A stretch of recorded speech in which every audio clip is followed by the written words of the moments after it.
For nearly 2 decades, Chris Brown has occupied a strange place in pop culture, a Grammy-winning hitmaker whose name has also been tied, again and again, to allegations of violence. Tours sell out. Albums chart. And yet the headlines about lawsuits, arrests, and courtroom appearances never fully go away. In the summer of 2026, that pattern collided with a British courtroom in a way that finally produced something rare in Brown's history, a guilty plea, entered in his own voice, on the record, in front of a judge. This is the story of how a 2023 nightclub altercation in London turned into a 2.5-year legal saga, how it ended in under 5 minutes on July 24, 2026, and why the real verdict on Chris Brown's future still hasn't been written. That verdict, his sentence, is scheduled to be delivered on October 26, 2026, at Southwark Crown Court in London. A career built on extremes. To understand why this case has generated so much attention, it helps to understand the scale of the career sitting on the other side of it. Chris Brown broke through as a teenager in the mid-2000s, landing a #1 single with his self-titled debut era and quickly establishing himself as one of the most talented all-around performers of his generation, a singer who could also dance and headline arenas on the strength of his live show alone. Over the following 2 decades, he built a catalog of hits, multiple Grammy nominations and a Grammy win, and a fan base loyal enough to keep selling out tours even through periods of sustained controversy. That duality, extraordinary commercial success running in parallel with recurring legal trouble, has defined the public conversation around Brown for most of his adult career. Long before the 2023 London nightclub incident, his name had already become shorthand, for many observers, for the question of how the entertainment industry handles allegations of violence against its biggest stars.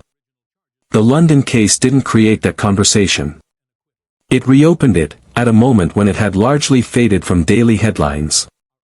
A night at Tape nightclub. The case traces back to February 19, 2023, at Tape, an upscale members club in London's Mayfair district, the kind of place built for celebrities to relax away from cameras. Chris Brown was in the city, along with his longtime friend and vocal coach, Omololu Akinlolu, who performs and produces under the name Hoodie Baby. Also inside the club that night was Abraham Gabe Daya, reported in some outlets as Amadou Daya, a music producer with his own standing in the industry. According to prosecutors, what happened between these men was not a shoving match that got out of hand. Investigators alleged that Brown struck Daya over the head with a glass bottle, a tequila bottle, according to court reporting, not once, but twice, and that the confrontation continued even as Daya tried to get away. Crown Prosecution Service Senior Prosecutor Claire Campbell later described the incident as a vicious and unprovoked attack carried out in a nightclub full of people, adding that surveillance cameras captured the confrontation as it unfolded. For more than 2 years, none of this became public. Brown left the United Kingdom sometime after the alleged incident and carried on with his career largely as normal, touring, recording, performing, while, according to reporting on the case, a criminal investigation quietly built in the background. There were no leaks, no viral clips, no gossip site scoops. Just silence, until May 2025, when Brown flew into Manchester to prepare for a tour stop and was arrested at his hotel. It was, by multiple accounts, his first time back in the UK since the alleged nightclub confrontation. From arrest to formal charges. The Manchester arrest triggered formal charges that were considerably more serious than a bar fight. Brown was charged with assault, attempting to cause grievous bodily harm with intent, and possession of an offensive weapon in a public place. His co-defendant, Akinlolu, faced parallel charges tied to the same incident. Under UK law, a grievous bodily harm charge is reserved for allegations involving the most serious kinds of physical injury, and combined with the weapon charge, both men were, in theory, looking at the possibility of years in prison if convicted at trial. Brown was released on bail set at £5 million, roughly $6.7 million, one of the largest bail figures attached to a celebrity criminal case in recent memory. That bail arrangement was reportedly structured specifically so his Breezy Bull XX tour could continue, and it did. Throughout 2025 and into 2026, Brown performed across Europe and North America, playing to sold-out arenas while a felony-level criminal case sat unresolved on another continent. Ticket sales did not appear to suffer. For a large segment of his audience, the pending UK case seemed to exist in a completely separate reality from the one playing out on stage each night. Brown and Akinlolu initially denied all of the charges against them. Court records show a series of not guilty pleas entered through the middle of 2025, first to the grievous bodily harm allegation in June, then to the assault and weapons charges in July, with both men maintaining their innocence as a trial date was locked in for late October 2026. By all outward appearances, the case was heading toward a full courtroom battle, one that would have put the surveillance footage, witness testimony, and Dia's own account under public scrutiny for the first time. That trial never happened. Throughout this period, Akinlolu's situation largely mirrored Brown's. As Brown's vocal coach and a working producer in his own right under the Hoodie Baby name, Akinlolu had built his own career alongside Brown's, appearing with him on stage and behind the scenes for years. Facing the same charges and the same potential prison exposure, he remained by Brown's side through the arrest, the bail hearing, and the string of not guilty pleas, and ultimately through the same change of plea in July 2026. Their cases were prosecuted together throughout, and they are set to be sentenced together in October as well. 5 minutes that changed the case. On July 24, 2026, Brown appeared at Southwark Crown Court. Reporting from the day describes him arriving under heavy security, dressed in a suit, with a small crowd of supporters gathered outside the courthouse. Inside, in a hearing that multiple outlets reported lasted under 5 minutes, both Brown and Akinlolu changed their pleas. They did not plead guilty to assault. They did not plead guilty to grievous bodily harm. They did not plead guilty to the weapons charge. Instead, both men pleaded guilty to a single, lesser offense, affray. In exchange for that plea, prosecutors agreed to drop the 3 more serious charges entirely. Under UK law, affray is defined as using or threatening unlawful violence toward another person in a way that would cause a reasonable person present at the scene to fear for their safety. It is a public order offense, and it carries a maximum sentence of 3 years, a fraction of what Brown and Akinlolu could have faced had they been convicted of grievous bodily harm at trial. The formal charge accepted by both men states that on February 19, 2023, Brown and Akinlolu used or threatened unlawful violence toward another person, and that their conduct, taken together, was such as would cause a person of reasonable firmness present at the scene to fear for his personal safety.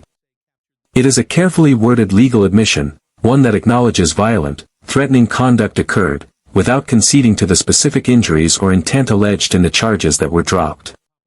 Following the hearing, Claire Campbell of the Crown Prosecution Service reiterated the case's core allegation, stating that the attack was vicious and unprovoked and that Brown had used a glass bottle to strike the victim's head twice. She added that the CPS would continue working with police to pursue cases of this kind and to demonstrate that no one is above the law. Brown left the courthouse on bail once again, reportedly relaxed and signing autographs for fans waiting outside, a strikingly different image from the tense courtroom scene just minutes earlier. What the guilty plea actually means. It's worth being precise about what did and did not happen in that courtroom, because a lot of the online conversation since has blurred the two. Chris Brown did not plead guilty to grievous bodily harm. He did not plead guilty to assault. He did not admit to possessing or using a weapon as charged. Those 3 counts were formally dropped as part of the negotiated plea.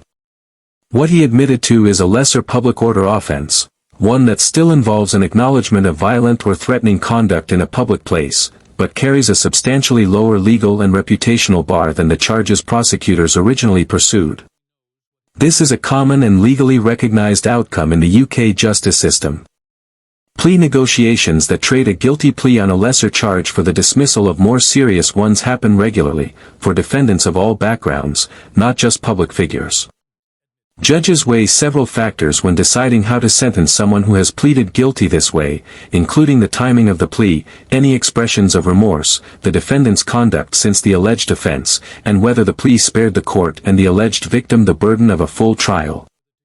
At the July hearing, the presiding judge reportedly indicated that all sentencing options remain open, language that leaves genuine uncertainty hanging over both men.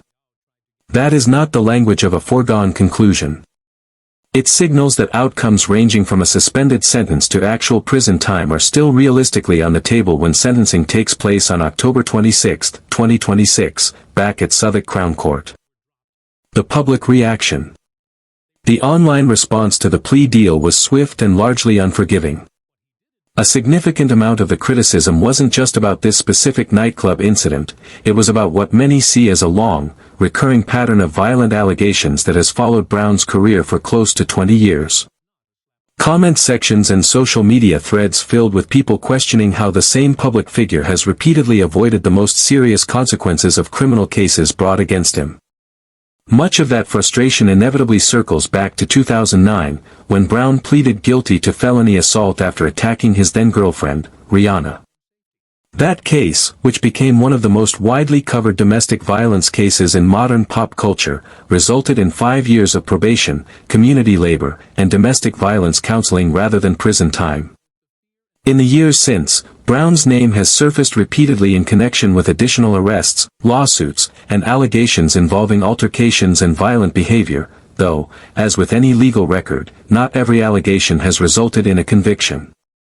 For critics, the London case doesn't exist in isolation, it reads as another chapter in a pattern that stretches back nearly 2 decades.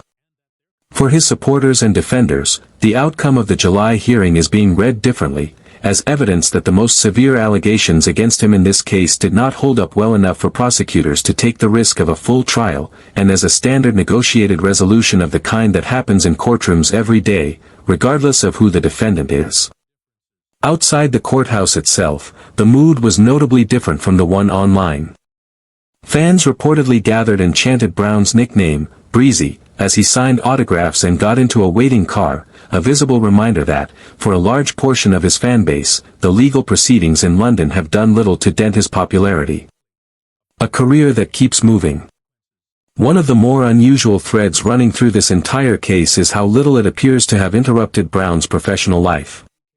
Even while facing a felony-level UK criminal case with the possibility of years in prison, Brown continued to tour internationally, performing to full arenas across multiple countries. His £5 million bail agreement was reportedly structured specifically to allow the Breezy Bull XX tour to proceed while the legal case moved through the British court system.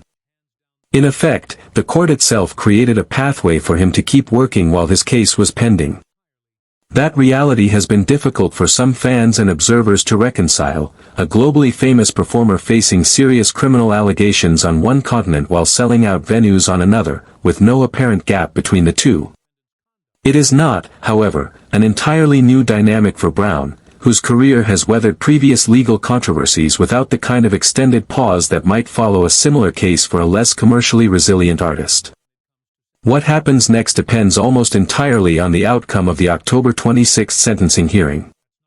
If the judge opts for a suspended sentence or another non-custodial outcome, Brown could continue performing largely as he has been, assuming immigration and travel authorities in various countries don't complicate matters independently. If the judge instead hands down a custodial sentence, even a short one, it could force tour cancellations, reschedules, and a very different set of headlines than the ones Brown's team has grown accustomed to managing over the years. There is also a reputational dimension that won't simply disappear regardless of the sentence. The language used by the Crown Prosecution Service to describe the original allegations, a vicious and unprovoked attack, involving a weapon, inside a crowded venue, remains part of the public record. So does the fact that 2 of the 3 original charges disappeared through a negotiated plea deal, not through an acquittal at trial. That distinction is likely to remain a point of contention among Brown's longtime critics, regardless of what sentence is ultimately handed down. The road to October 26.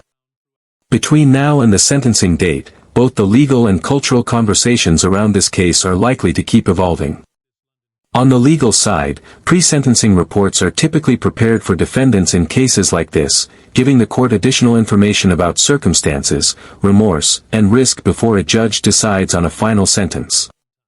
On the cultural side, the case has already prompted renewed scrutiny of how the music industry and touring economy respond to unresolved criminal allegations against major artists, a conversation that tends to resurface every few years around different public figures, but rarely results in lasting structural change to how tours are booked, insured, or promoted. For concert promoters, streaming platforms, and awards organizations, the practical stakes of the sentencing outcome are real, if rarely discussed openly. A non-custodial sentence would likely allow business to continue largely as it has, international touring, ongoing releases, and brand partnerships proceeding without major disruption, aside from whatever individual promoters or festival organizers decide on their own. A custodial sentence, even one measured in months rather than years, would force logistical decisions around already booked tour dates, and could reignite broader debates about whether commercial success should insulate high-profile defendants from consequences in ways that ordinary defendants rarely experience. For Dia, the producer identified by prosecutors as the victim in the case, the resolution